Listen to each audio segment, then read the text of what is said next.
Children, have you ever seen a baby octopus? Let's make a baby octopus.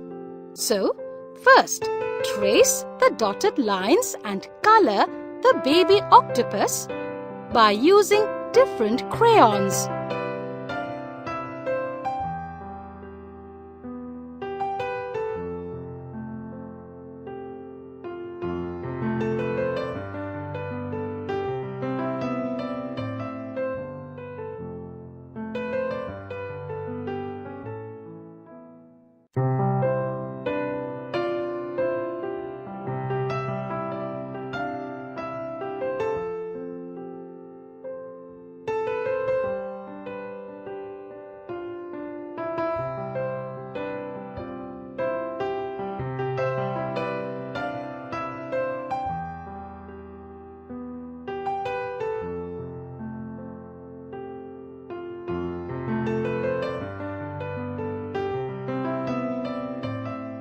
Kids, do you know an octopus has 8 arms, which does not have any bones?